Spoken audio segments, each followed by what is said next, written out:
to thank you all for coming. Thank you so much that everyone is here. People have come for miles. We've got people here travelled all the way from Australia, Canada, Germany, Barnet, a few fields across, and we're just absolutely honoured to have you all here. It's just amazing just looking at all your faces. Some I don't recognise, but I'm looking forward to getting to know you guys. And some real familiar faces as well. We've travelled to come and celebrate with us, and it's just an absolute honour to have you all here. So thank you so much for coming.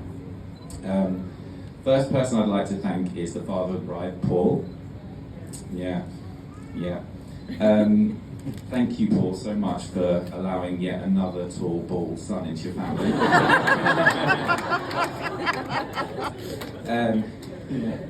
When I asked Paul for permission for his daughter's hand in marriage, he was just really enthusiastic. He was like, "Yeah, go for it," which really annoyed Zoe. Just in terms of, not questioning my intention or doing a lie detector test or something like that. He was just really encouraging, and so I really thank you for that, Paul. Paul, I look up to you a lot, maybe not physically, but in all the other terms, and you're someone, she let me do it, she said.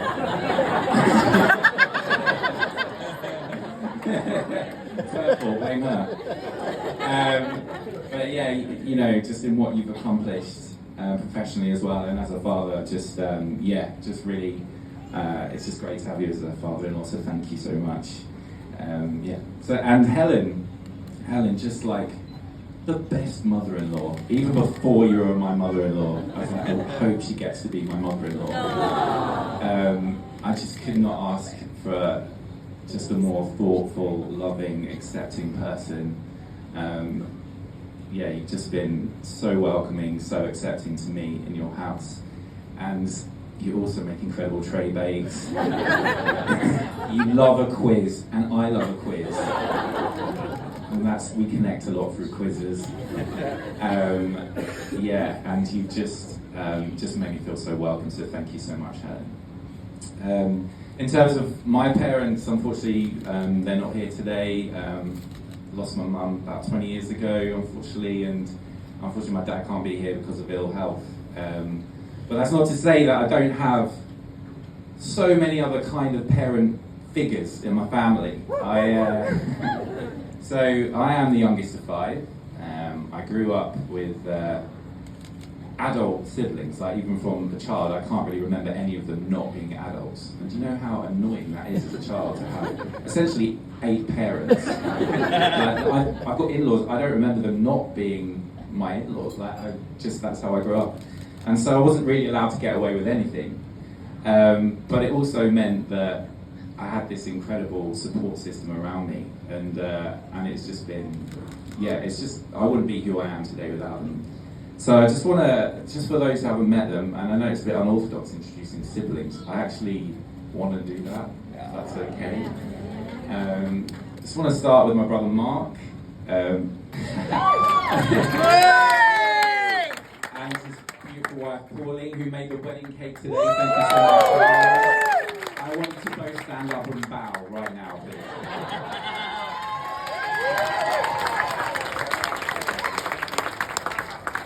I lived with Mark and Pauline on 3 separate occasions in my life.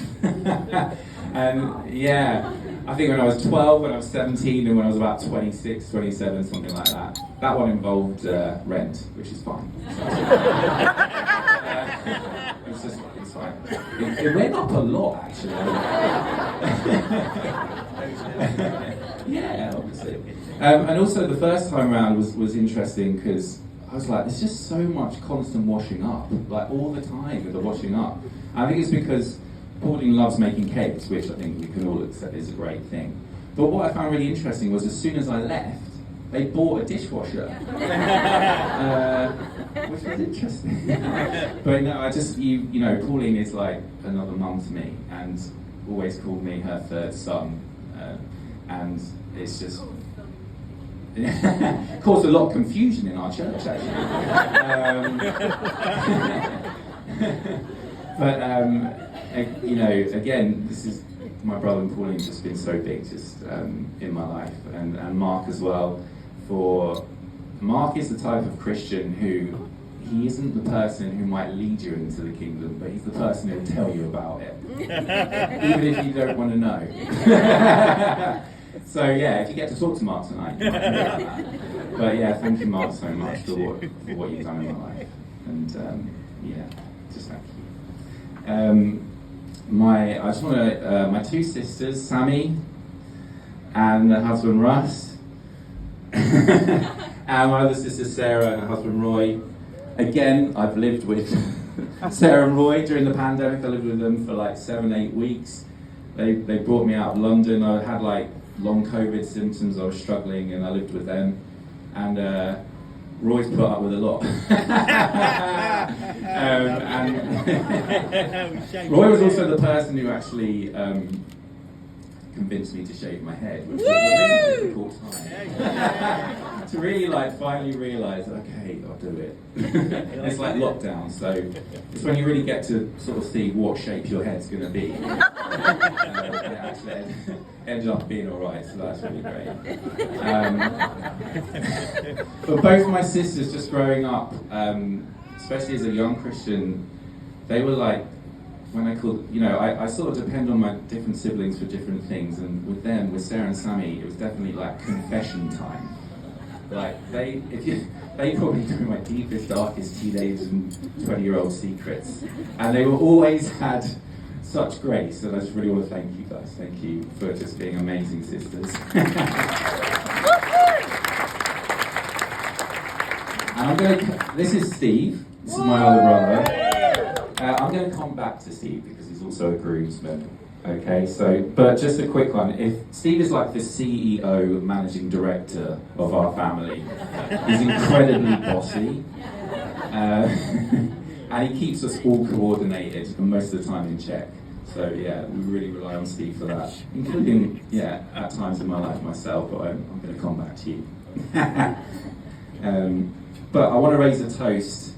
You can raise it. Just raise your glasses for parents and siblings. Parents and siblings. Okay, bridesmaids. Okay, all of you look absolutely stunning today. Beautiful. Where's Amy? Where's Amy? There she is. Amy, legend. Amy, I'm so glad that you live here. And you're going to be just our in to the Portrush crowd. It's been really great getting to know you, and I just can't wait to get to know you more. And you've just been such a great friend to Zoe. She, I always know when she's come off the phone with you, because she's always just feeling lighter, feeling better, and you're just such a great friend to her, and hopefully me. So thank you. I can't wait to hang out with you more. Lauren.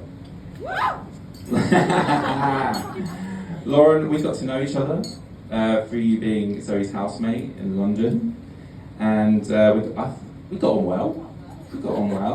And, I'm not going to take.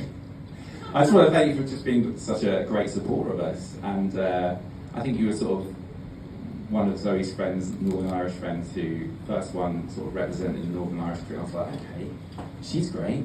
I bet the others are great too. So I just want to, just thank you for just being such a supporter of us and a great cheerleader for us. And next, Grace.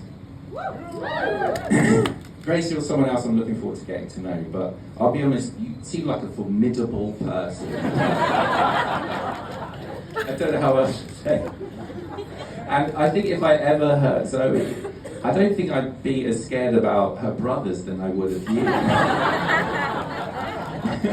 And I think that's fairly, And I just can't wait to get to you. I hope that you're as protective of me as you are of Zoe as well. Yeah, I can't wait for that. Thank you. I passed the test. Thank you so much. Thank you.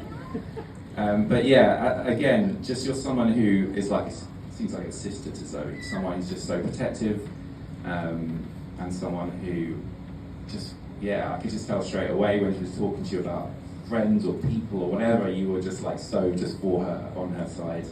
And yeah, just such a great friend to her. I'm looking forward to hopefully being a friend to you. Finally, Aoife, where's Aoife? Yes. Thank you so much for your support of Zoe, especially planning what, on all accounts, was a fantastic hen do. And photos. Seriously, you've been such a rock for Zoe through this period. Such a great organiser. Everyone just kept coming up to me afterwards, all the sisters and that, saying, Aoife, how great she is. So just thank you so much for what you've done for us and how you supported us through this. So thank you. So, would everyone raise your glasses, please, to the bridesmaids? Okay, my groomsmen next. This is my best man, James. Hi, James. Woo! Okay, so James I met just after university when I decided to go back to church. He's been a mate, he's been a pastor, and I don't know, when I think about it, like in terms of like why we are friends, it's like we don't really have anything in common, really. You're an Arsenal fan, I'm a Spurs fan. But apart from that, the fact that we, play PS4, we like football, we like films, we like doing accents. I can't really think of any other reason why we're friends. But yeah, James is a naturally sort of pastoral person, someone who, just one of those Christians who actually is one of those people you just meet and it actually makes you, this is going to sound so cheesy, mate, I wasn't planning on it to sound this cheesy. It's kind of like someone who actually makes you think, yeah, being a Christian is actually quite good, or yeah, I'd like to pray some more, or, it's just one of those people. And so, yeah, he's been such a great friend to me. We met about 15 years ago, I would say, something like that, and he's just been, without realising it, and the poor guy had to basically chaperone me around, like drive me around Stevenage as a person who hadn't passed his driving test. I moved to Stevenage just after university and started going to Stevenage Vineyard there, and basically didn't know anyone and was starting sort of a new life there really. And the poor guy ended up driving me around to the football training, to church staff home group and all that kind of stuff. And I didn't even realise it, but as a new Christian, he was actually sort of discipling me at the same time. I don't think he realised it either, no. So, thanks mate, much appreciated. Then I've got my two nephews. Okay, so where are they? Peter and Michael. So my brothers, who are actually my nephews, not to confuse anyone, but no, they are my nephews. I love you both very much. We've had some times. I miss our jam sessions. For those who don't know, I used to make Pete and Mike play stuff on the guitar and drums, and I'd have a bit of a sing. I was the only one who could play an instrument, so as these are Mark and Pauline's sons, and basically they just put up with me, demanding different songs and stuff, and we'd have a bit of a sing, a bit of a jam. And it has been a privilege being such a big part of your life, being like brothers, and first it was like your uncle, and then your youth worker, then weirdly going to both your weddings before mine. But it's been amazing watching you grow up, guys, into the amazing gifted chaps that you are today, and I'm very proud to be your uncle. Okay, Steve, I mentioned you. Thing is, I'm about to say some really nice stuff to Steve, and I know, because he's such a wind-up, if I ever get annoyed by him, he's going to bring all of this up. Steve. You're a father to more than your daughters. You're a father figure, not just to me, but to a lot of people. And and I think that if it wasn't for you, I don't even know if I would have got through uni financially, for one, so thanks for that. But also just for the way that you just care about people, the way that you just make sure everyone's okay. You've been like a counsellor, you've been an organiser, you organised probably the most epic stag do for me, so thanks for that. But yeah, I just want to thank you, mate. Thank you. Okay. Yeah. So, if you raise your glasses, please, one more time for the groomsmen. The groomsmen. I guess that leaves just one more person to thank, and that's me. For not rushing into marriage. You know, I'm 39 years old. I know I don't look it, but I held out when everyone, you know, they were sort of pushing me and all that, and I was like, no, I haven't met her yet. So I'm just really thankful for me for just making sure.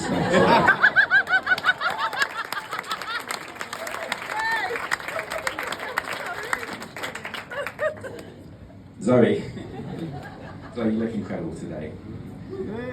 Absolutely stunning, beautiful. You absolutely took my breath away. I'm not going to sing, guys, okay?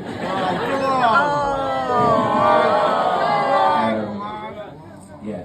So I found Zoe on the internet.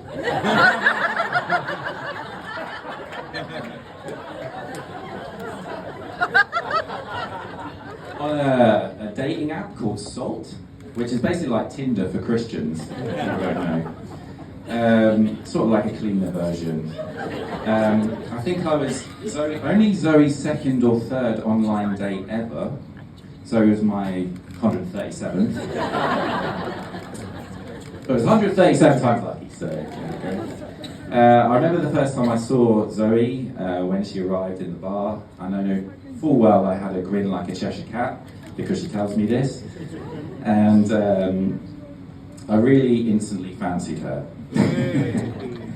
As soon as I met her, the sparkly blue eyes and cheeky smile, and the fact she laughed at all my jokes as well. But we got on really well. And it was basically the best date I've ever had. It was the best day of it, and I had a few online dates, so finally. And basically ever since, every date we've gone on has been like the best date I've ever had. And we just get on better and better, we have a better and better time. Maybe things aren't as glamorous in our dates as they were to begin with, but maybe they're a bit cheaper at times, but still amazing. We just have fun together. We're quite silly together. We do stupid accents with each other, sort of American accents, which slightly puzzles my two American housemates. But we just have a great time. And there's lots of things I love about Zoe. She just has this infectious joy about her, and she's humble and down to earth despite being a really talented musician, singer, and a doctor. I mean, really, she could be quite arrogant, but she's just incredibly humble. And Zoe also has this thing where she'll take a long time to make a decision about something, but you know, it could be a triathlon, it could be like purchasing something, it could be anything, it could be me.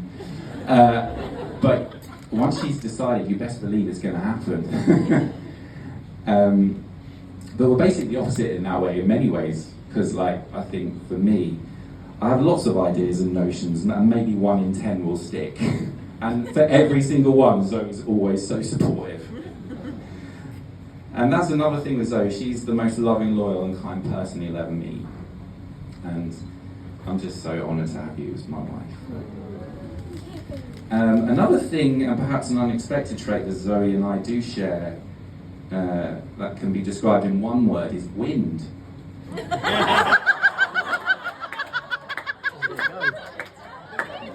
I've always been a bit windy, but I feel like with Zoe I've met my match.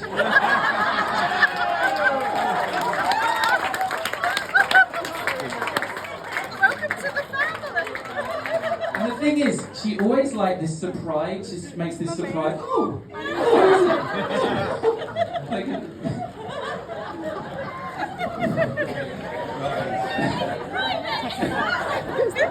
but who am I to talk? Because I'm just as bad, if not 10 times worse. So Zoe, thank you so much.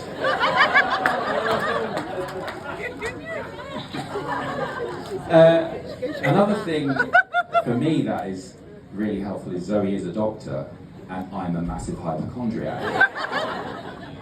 So that has been quite useful. Most of the time it is just her saying, just shut up and stop worrying about it. But it is really helpful. But Zoe, I love you. Sorry. I love you. I can't wait to live with you. I can't wait to travel the world with you. I can't wait to have dogs with you. I can't wait and eventually have children with you. I love you, and you are worth the wait. So please raise a toast to the bride.